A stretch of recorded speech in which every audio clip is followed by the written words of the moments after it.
Assalamualaikum warahmatullahi wabarakatuh. Salam sejahtera, Om Swastiastu, Namo Buddhaya, salam kebajikan. Saya Zainal Mutafik, mahasiswa program studi Manajemen S1, Fakultas Ekonomi dan Bisnis, Universitas Pamulang, akan menyampaikan materi pada mata kuliah Manajemen Strategi dengan pokok bahasan Manajemen Strategi suatu kebutuhan. Baik, mari kita bahas mengenai urgensi manajemen strategi. Manajemen strategi perlu diadakan dengan alasan utamanya adalah 1. Manajemen strategi membantu perusahaan melihat lebih dulu ancaman dan peluang di masa depan. Dan yang kedua, manajemen strategi menyediakan sasaran yang jelas serta arah untuk masa depan perusahaan. Dan yang ketiga, riset dalam manajemen strategi dapat membantu para manajer, dan hal ini kelihatannya mengesankan bahwa perencanaan formal membantu keberhasilan. Pembahasan selanjutnya yaitu pendekatan pengambilan keputusan strategi. Cara pendekatan dalam mengambil keputusan strategi yang dilakukan oleh pengambil keputusan yaitu: pertama, pengambil keputusan yang rasional analitis. Kedua, pengambil keputusan yang intuitif emosional. Dan yang ketiga, pengambil keputusan secara politis perilaku. Keterkaitan antara konsep pengambilan keputusan strategi dengan analisis kesenjangan, bahwa sebelum keputusan diambil harus memperhatikan: yang pertama, harus ada kesenjangan antara hasil yang dikehendaki dan hasil yang diharapkan. Kemudian, celah kesenjangan ini haruslah penting, jadi pantas mendapat perhatian. Kemudian, pengambil keputusan harus dimotivasi untuk mengurangi kesenjangan ini. Dan selanjutnya yaitu pengambil keputusan harus yakin bahwa ada usaha yang dapat dilakukan terhadap kesenjangan ini. Pembahasan berikutnya yaitu tingkatan strategi.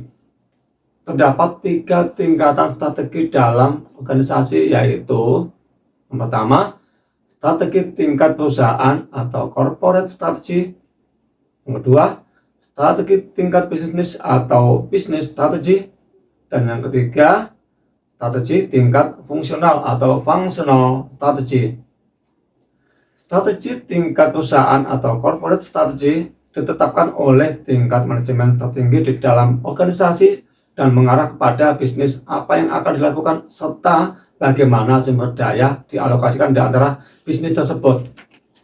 Kemudian, strategi korporasi secara umum melibatkan tujuan jangka panjang yang berhubungan dengan organisasi secara keseluruhan dan investasi keuangan secara langsung. Berikutnya, strategi strategi tingkat bisnis atau bisnis strategi ditetapkan oleh masing-masing unit bisnis strategi. Strategi bisnis biasanya diformulasikan oleh manajer tingkat bisnis melalui negosiasi dengan manajer korporasi dan memusatkan kepada bagaimana cara bersaing dalam dunia bisnis yang ada. Kemudian, strategi bisnis harus melalui dan diperoleh serta didukung oleh strategi korporasi. Strategi tingkat fungsional atau functional strategy mempunyai lingkup yang lebih sempit lagi dibandingkan strategi korporasi dan strategi bisnis. Kemudian, berhubungan dengan fungsi bisnis seperti fungsi produksi, fungsi pemasaran, fungsi SDM, fungsi keuangan, fungsi riset, dan pengembangan. Strategi fungsional harus mengarah kepada strategi bisnis, dan konsep mereka yang paling utama adalah tergantung kepada hasil jawaban bagaimana cara menerapkannya. Pembahasan yang selanjutnya yaitu proses manajemen strategi. Secara umum, proses manajemen terdiri dari 3 tahap, yaitu: pertama, menetapkan arah dan misi organisasi. Yang kedua, memahami lingkungan internal dan eksternal organisasi. Dan ketiga, memformulasikan strategi. Yang pertama, menetapkan arah dan misi organisasi, yaitu setiap organisasi pasti mempunyai visi, misi, dan tujuan. Visi, misi, dan tujuan ini akan menentukan arah yang akan dituju oleh organisasi. Tanpa adanya visi, misi, dan tujuan, maka kinerja organisasi akan berjalan acak dan kurang jelas, serta mudah merubah dan diombang-ambingkan oleh situasi eksternal.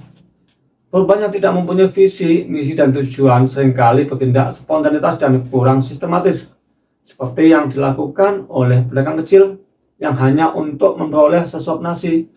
Tentunya hal ini tidak boleh terjadi lagi bagi suatu organisasi bisnis atau perusahaan, apalagi jika perusahaan tersebut boleh dikatakan skala menengah dan atas.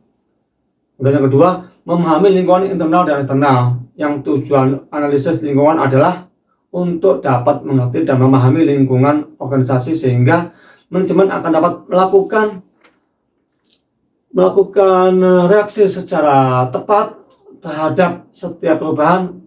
Selain itu juga agar manajemen mempunyai kemampuan merespon berbagai isu kritis mengenai lingkungan yang mempunyai pengaruh yang cukup kuat terhadap perusahaan. Lingkungan ini terdiri dari lingkungan eksternal dan lingkungan internal. Lingkungan eksternal berada di luar perusahaan, sedangkan lingkungan internal berada di dalam perusahaan.